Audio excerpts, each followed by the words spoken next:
Welcome here to Alpe and the Heidi Ski YouTube videos. Now through this and the rest of the series, I'm going to give you a few little hints and tips that will help your skiing and your ski holidays go a little bit smoother, progress nicely with your skiing tricks and skills along the way.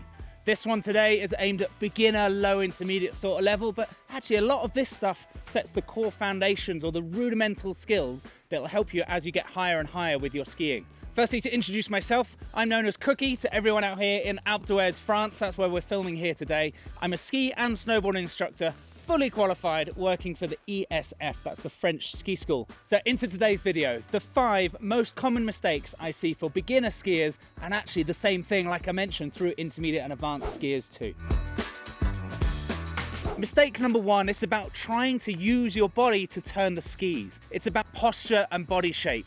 Physically fighting and throwing the turn at every point. Swinging the shoulders like I am here. Yes, it kind of makes the skis turn, but you end up losing all grip and all control, and it uses tons of energy. It's not that you need to be completely still with your upper body. There can be some movement, but what I've done now is settled the whole thing down. There's no longer, in fact there will be on this one, a big swing.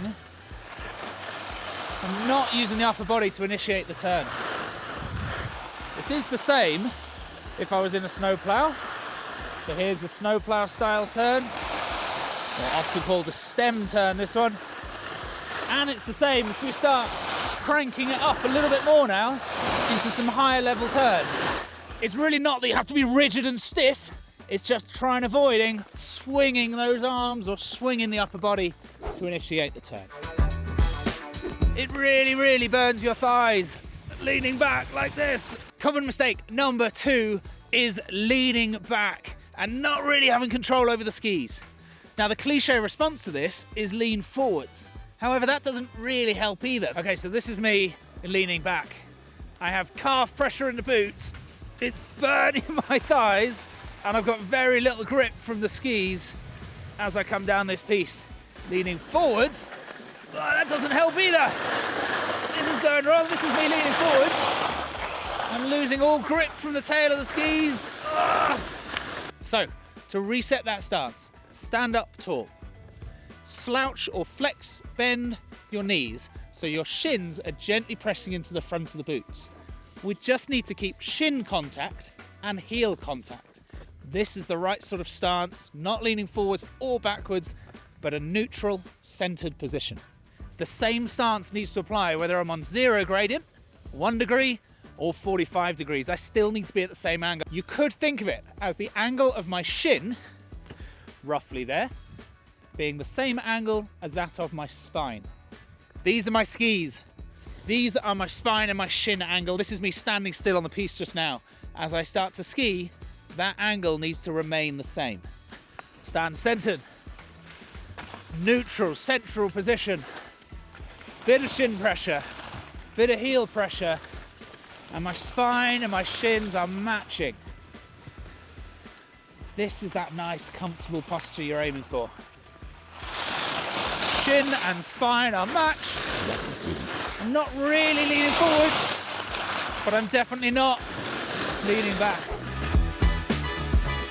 Common mistake number 3 is looking at your feet whilst trying to ski.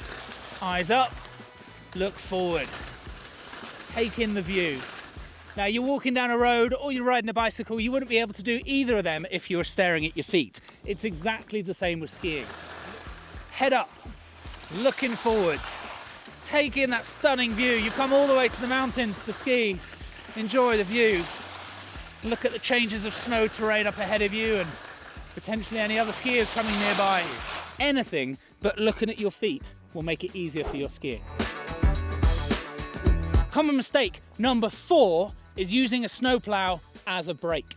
Now for the first hour or 2 learning to ski, yes, the snowplough is used to control speed and slow us down, but it's done on very gentle, very flat pistes, and so it works.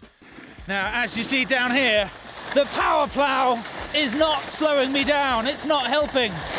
But if I take that snowplough and use it to start the turn, the skis will quite naturally start to go parallel, and I can actually slow down nicely. So as soon as you can snowplow a bit, use the snowplow to change direction, and then use the direction you're traveling to actually control your speed. So as I come here, I'm in a bit of a snowplow and it's not trying to brake. I'm going to use that plow to take me back up the hill and slow down.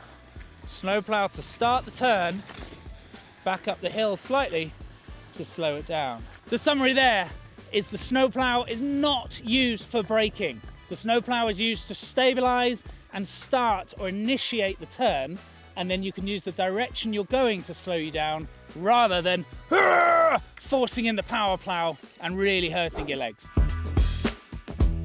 Common mistake number 5 is going too steep too soon as beginners progressing forwards.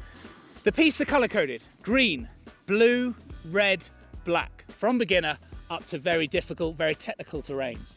Something to be aware of is because there's only 4 different color grades, that means that not every green piste is the same difficulty. So you might find that the steepest, most challenging green run in a resort is actually harder than a blue piste in the same resort.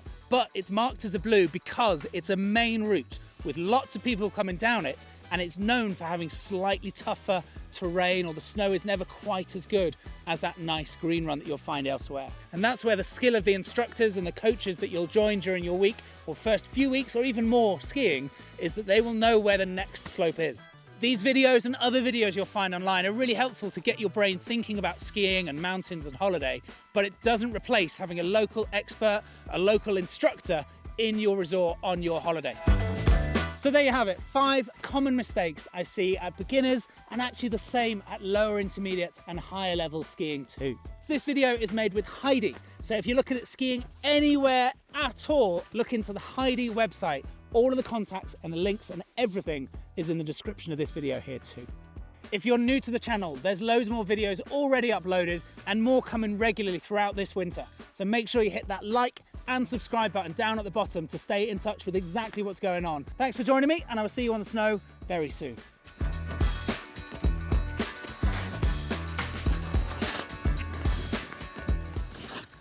Yo.